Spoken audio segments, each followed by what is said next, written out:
Well, speaking of tasty, you know, people love to find out other people's secrets. I'm here with author, public speaker, and humorist Ken Massey. He's co-authored the book, The Skeleton Code, and asked the questions, do you have skeletons in your closet, and how do we keep them secret? We'll explore that just ahead when Virginia This Morning returns. And now here's Cheryl with one final interview this morning. Oh, we're going to talk about skeletons rattling in your closet. Uh-oh. Uh-oh. These days, it's hard to keep secrets a secret. Our next guest has co-authored a book that deals with exorcising the skeletons in your closet. With tongue firmly in cheek, The Skeleton Code by Ken Massey and Alla Campanella is a satirical guide to secret keeping. Ken, who is an author, humorist, and minister, is here today to fill us in on how to discover a little truth in our own lives. Good morning, Ken. Good morning. Thanks for having me. You're very welcome. This is an interesting read because everybody's got secrets that they want to keep, but somehow they always seem to make it out to the public, don't they? WikiLeaks or not, they tend to leak out eventually. Why did you decide to write this book? And it's serious, but it's funny too. Yeah, we wrote the book because we know so many people who kept secrets, including ourselves, and what that does to us. It actually is a drain on our lives. It keeps us from living full and free lives. Skeletons are high maintenance. It just takes a lot to keep them in their closet, and a life of freedom is just so much better. So we knew a lot of stories about people keeping secrets. We know a lady, for instance, who's a staunch Republican who's voting for Hillary, but can't tell any of her Republican friends. And that's something when we look at politics too, is skeletons have taken down a lot of politicians over the years, and I'm sure will continue to do so. And I guess, what can we learn by looking at those examples in our own lives? Yeah, well, we can learn that you really can't ultimately keep a secret. George Orwell said, if you want to keep a secret, you ultimately have to keep it from yourself. So it's a way of leading a double life. Kids put away their Halloween costumes when Halloween is over, but adults keep dressing up and pretending to be somebody that they're not.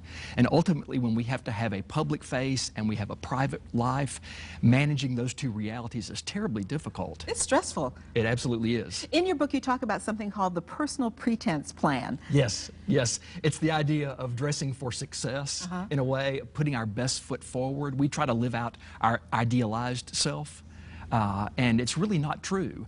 What is true is that we are a mixture of the good and the bad, and we find freedom only when we accept and embrace the dark side of ourselves. In other words, instead of hiding from our skeletons, we set them free.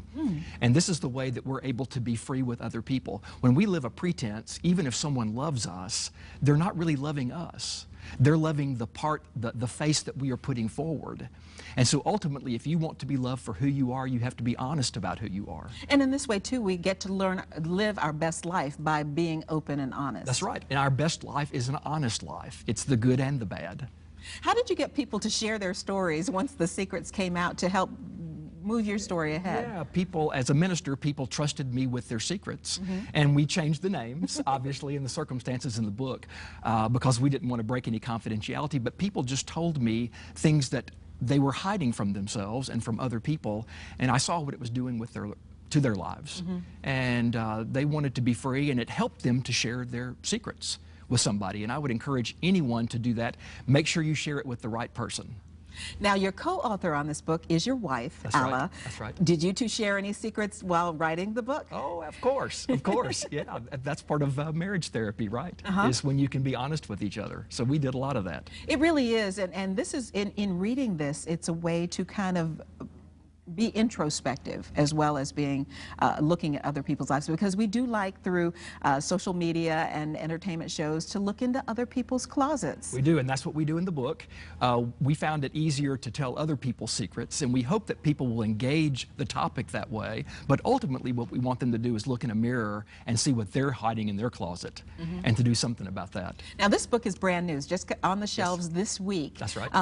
How excited are you about that? Very excited. It's available on Amazon and other major booksellers. You can get it online. You'll be able to get it in bookstores this week or next week. And so we're very, very excited. If there was one major point that you hoped people would get out of reading your book, what would it be? It would be that as long as you're keeping secrets, they're actually keeping you in a kind of prison. And so the only way you can really be free and live a spontaneous life and a full life is to set those skeletons free. Do some spring cleaning, whether it's spring or not. Get those things out, get them out in a responsible way, but get free from your skeletons. Now, has your life changed since you wrote the book? Absolutely. I kept some significant secrets. As a pastor, I had a faith crisis that I could not share with my own congregation. And it was really difficult for me to keep that secret and to maintain a pretense of being a faithful pastor. But I did that for several years. And it really did some negative to my psyche, to my self-awareness, and physically I had symptoms. And just looking at you, it looks like a weight has been lifted off of you. I don't know you very well, but Yes, it does. I can see that. Yes, it's a freer way to live. If you talk to people who have set their secrets free, I'm thinking particularly about people in the LGBT community who have sometimes come out, ask any of them and none of them will regret having done that, having been honest with the people who they love and who love them. Well, the book is called The Skeleton Code, a satirical guide to secret keeping, and inside the book you'll also find The Skeleton Cure. That's right. Ken Massey, thanks so much for joining us today, and a big thank you to all of our guests today here on Virginia This Morning. We'll be back tomorrow at 9 a.m. I'll see you later today for the CBS 6 News at noon. Have a great day.